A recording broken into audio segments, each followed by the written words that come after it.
Hello friends, welcome back to the channel. Last week we talked about how we can host DeepSeek R1 LLM on both SageMaker and Bedrock. Several days before these services actually released the support to even easier now host them, we saw an example in the previous video how we can use the custom model import with Bedrock and how we can use Hugging Face with SageMaker. So if you haven't checked that video out, make sure you check it out. It's still very relevant, still really helpful, as you can see by some of these comments that folks have left on the previous video. Now today we are going to focus on another LLM that has been released just about 4 days ago by the French startup Mistral. And that model is called Mistral Small 3. It is an excellent model that we're going to use a different mechanism that we haven't seen in the previous video to deploy this model in the cloud, interact with it, and we're also going to just use our EC2 instances. We'll see what that looks like. And the reason I'm going to be using the cloud is because it's going to be very quick, very easy, and most importantly, incredibly secure to set up. So again, Mistral Small 3 is the model that we're going to be working with. We can see it's another open source model under Apache 2.0 license. This blog post was published along with the model release on January 30th, which was just 4 days ago, by Mistral team. And you can see it's scored really, really well on the MMLU benchmark, which is the massive multitask language understanding benchmark. It consists of 16,000 multiple choice questions across 57 different academic areas like law, medicine, biology, and so on and so forth. It is a 24 billion parameter model. And what makes it particularly interesting is that it's very, very fast. It's a model that has performance comparable on par with much larger models like Llama 3.370B, while as a smaller model being 3 times as fast on the equivalent hardware. So it's a very, very snappy model, and that makes it pretty interesting for things like local deployments, and with its ability to have very high accuracy, it is potentially a good fit for a variety of different use cases. Near the bottom of the blog post, and I'll include the links in the video, near the bottom of the blog post, you'll see some of the use cases where Mistral team suggests Mistral Small 3 is a pretty good fit to use. So fast response conversational assistance, think about the chatbots in the enterprise use cases, low latency function calling in agentic workloads. This becomes really, really appealing because it substantially reduces the latency. We can also fine tune it to add additional subject matter expertise to what the model already has. And it's also suitable for potentially for local inference because as a smaller model, it's not as deep and difficult to demanding to run on the infrastructure. So the way we're going to do this is we're going to just use some EC2 instance, and we're going to use Ollama. So Ollama makes it very, very easy to run different LLMs and interact with them very quickly, very easily. Now you could download the Llama model with or download the Ollama on your machine, but you can see that there will be support for both Windows and Mac. So you see there's a support for Mac, Linux, Windows. So I'm running currently on Mac, so technically I could just install it here. But the reason I don't prefer that approach is because then later on there's just a lot of cleanup that needs to be done. I need to clean up the app files, sim links. I need to actually delete those huge models that got downloaded. And all these things get stored across different folders into your system when you do it on your machine. So instead of doing that, I'm just going to launch an EC2 instance, play around with the model, and then once I'm done, I'm going to just terminate that EC2 instance. Zero cleanup being required. And then also with these different open source models, they tend to be safe, but still I'd rather not just install things on my own machine. I would much rather launch an EC2 instance in a private subnet that has fine-grained security rules and then run things from there. That way I'm not exposing my personal machine to any potential vulnerabilities. So let's take a look at how we can accomplish that. What we're going to do next is I'm going to say Linux is what we're interested in, and that is what we're going to be using. We're going to curl or collect this particular install shell script that is going to recognize particular Linux distribution we're on and pull the necessary dependencies. Now, it is really helpful to have access to GPUs when we work with LLMs, even if they're smaller. You'll see the performance-wise, it makes a huge difference. So what we're going to do here is I'm going to go to EC2 service, open that up, and I'm going to launch an EC2 instance that has a 1 GPU attached to it. It doesn't have to be anything anything extreme. Just one little GPU, A10 from NVIDIA will do just fine for our use case. So I'm going to say instances, and I'm going to say launch instance, and I'm going to just give it some names. So I'm going to say Ollama and Mistral Small, so I can easily just delete it later on. And this is where it gets interesting now. When you select the AMIs or Amazon Machine Images, they're just blueprints, virtual machine image. On AWS, you can select. I could just go for one of these standard ones, like Amazon Linux, Ubuntu, and so on. But then good luck then later after that in setting up NVIDIA drivers for CUDA and other dependencies yourself. You're going to run into a lot of pain. Nothing's going to work. You're going to spend a lot of time troubleshooting things. But guess what? AWS has an AMI for deep learning specifically that already has these things set up. So you don't have to do it yourself at all. You can just use the deep learning image AMI, and everything's going to be set up from NVIDIA on it. Now, in this page in the documentation, it's going to talk about different options to set up the NVIDIA drivers. And while this page is helpful in terms of the instructions, if there's something already built that does the job, you don't want to do that. You don't want to be going through the process of setting things up from scratch yourself. So we're going to X out of this. We're not going to need it. And this next page of the documentation, which I'll include in the references of the video as well, so you don't have to search for anything. We'll talk a little bit about some of those deep learning AMIs that come with NVIDIA drivers. They come with, if you want, with PyTorch, with TensorFlow, common frameworks that we use with deep learning. So that's what we're going to be using here. And fortunately, that's available, so we don't have to spend any time configuring those drivers. So I'm going to search for deep learning, and there's a few images from Ubuntu, Amazon Linux, and so on. I'm going to choose Amazon Linux one. And I don't actually need PyTorch. I don't need TensorFlow. I just need those darn NVIDIA drivers to be set up so I don't have to spend time troubleshooting things, configuring things from scratch, and so on. So you can see this one deep learning base image comes with NVIDIA drivers already set up, and that is what I'm going to select. So I've selected that image, which is going to, again, come with all dependencies, which is amazing, huge time saver. And once we have that set up, I'm going to go ahead and select an EC2 instance type. And I'm going to select one of these G5 instances.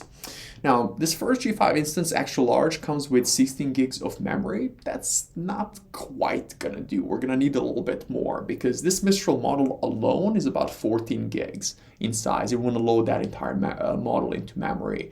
So what you're gonna want to do is get an EC2 instance with a little bit more memory. So let's scroll further down, G5 2 extra large. That has 32 gigs of memory. That's going to be just fine. It costs about $1.21 per hour. Perfect. That's not bad at all. In fact, we're going to complete this in well under an hour, 10 minutes tops. So key pair, we're not going to use SSH to connect, so we're going to proceed without using a key pair. And when it comes to the networking details, I want to deploy this into my own VPC that I have full control over. So I'm going to select my VPC A, and I'm going to keep subnet as private, that is not publicly accessible. The only way to connect to that instance is privately, and that is exactly how I prefer for it to be. When it comes to the security group, I'm also going to select my own security group, and I'm going to choose the Ollama security group that I've created that, again, only opens up the ports and requirements that I need for this, nothing more. Far, far more secure than me just running this on my laptop. And the default here is that we'll get 75 gigs of this general purpose third generation volume from EBS as a root volume. So that's perfect. We don't need anything more than that. So let's go ahead and select launch to launch this instance. And this is going to immediately give us access to this G5 to extra large instance. I'm going to select it, and you can see it's already in running state. So we didn't really need to wait for very long for this to become available. I'm going to close the sidebar and select the instance. I'm going to choose connect.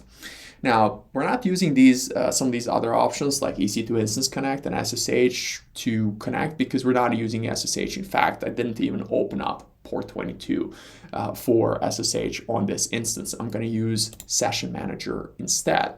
So the Session Manager can establish connectivity to your host via HTTPS, and it has ability to, without you opening port 22 and using SSH, to connect you to that host. So the way that works is that the SSH or the Session Manager agent that is running on that EC2 instance preloaded with that AMI that we've selected is going to start communicating with the Systems Manager service that has Session Manager under it, and it's going to establish that connectivity, allowing us to use Session Manager to connect. Now, this process can take a few moments, so I'm just going to refresh the page here, and it should be ready for us to connect to. So Session Manager has this connect button. We're going to go ahead and connect. So now that we are on the box on that EC2 host, we are going to want to install Ollama first. So let's go back to the code. We're going to copy this from Ollama documentation, and we're going to go back onto our host and run this code. So this is going to install the Ollama for us. It's going to download all the dependencies and set up everything for us. Now, while this is running, something else I want to show you is if we go to the EC2 instance that we've launched, what we want to see here next is some of the details around this EC2 instance. In fact, I'm going to open it up so we can have better visibility here. So you can see it's running in my VPC. It is in this private subnet. It has no public IP address, so public IP address not populated. So this is an entirely private host. There's no way for me to, from the internet, initiate connection to it. Exactly the way I prefer it to be. And we can further restrict this with using particular role that is very restrictive, using the security group like we did that is very restrictive, and so on and so forth. So I really like having the ability to very quickly launch a very secure host on top of which I can easily experiment with different open source things. And then later on, cleanup will be really easy. We're just going to terminate that host and we can go on to more fun things than cleaning up things in our own environment. So switching back to the hosts, we see everything is set up. Look at this, NVIDIA GPU installed, all the drivers in place. How easy was that? No need to deal with the drivers and setting up from scratch. It's all there because of that deep learning AMI that we've used. And at this point, now we can start using Ollama to run that Mistral code. So let's go back to the blog post from Mistral. Scroll further down, you see different ways to run the model, and Ollama is listed there. So I'm gonna click on that. That takes us here, and you can see this is the ID of the model that we need to specify when we want to run the model itself. So what I'm going to do is I'm going to reference that Mistral-Small. So let's go back to the host, and I'm going to say Ollama run Mistral Small. And this is going to now start pulling the connection. Now, why is it listing here this connection refused? Well, because actually this host, when you install Ollama, is going to start rebooting, right? To make sure that as it reboots, all these drivers get automatically recognized. So what I have to do, because this session is now entirely disconnected, what I have to do is get out of this session, start a new session, connect to the host, and then I'll be able to actually pull the model and do anything else I need to do. So I'm going to start a new session, because as we were chatting here, that instance actually got rebooted and that session was not available anymore. So let's run it again. Ollama run, Mistral Small. And now it's pulling the model. You see the model is 14 gigs in size. So as a 24 billion parameter model, it's not huge. It's not like DeepSeek that is 673 billion parameters, but it's also not like one of those smaller Llama models that are 1 billion or 3 billion parameters. So it's kind of like a mid-size model that puts it in a sweet spot in terms of providing the really low latency and providing really good responses there. So let's just let that finish. It's going to take just a few moments to complete. And let's go and take a look at something else.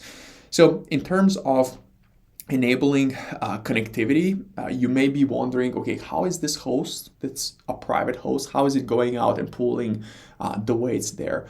The way that works is by having the NAT gateway. So this particular subnet the host is in, yes, it is a private subnet, but that subnet, if we take a look at its route table, is going to have a route that points to a NAT gateway that knows how to get out on the internet.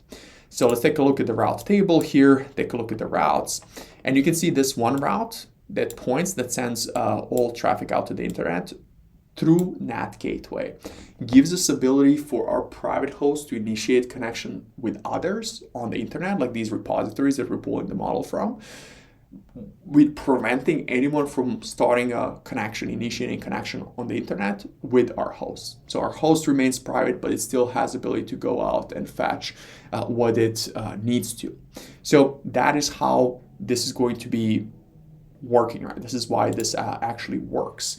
So we can see now the model has been downloaded and automatically starts a prompt for us, so we can actually start chatting with the model. So before we start chatting, what you can do is you can get some additional information about a model that you're running. So we can say show info, and that is going to, well, in this case, the model is generating its response. What we need to do is / and show info. So let's do that instead. So this is not a model's fault. This was my fault.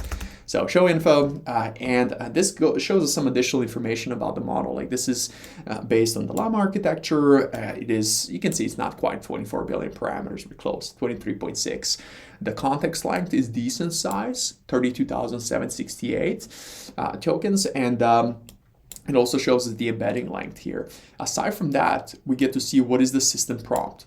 So the system prompt is saying you're a Mistral Small 3, a large language model created by Mistral AI, a French startup headquartered in Paris. Your knowledge base was last updated on October 1st, 2023. Really important for us to know where the cutoff is of the knowledge of the model itself.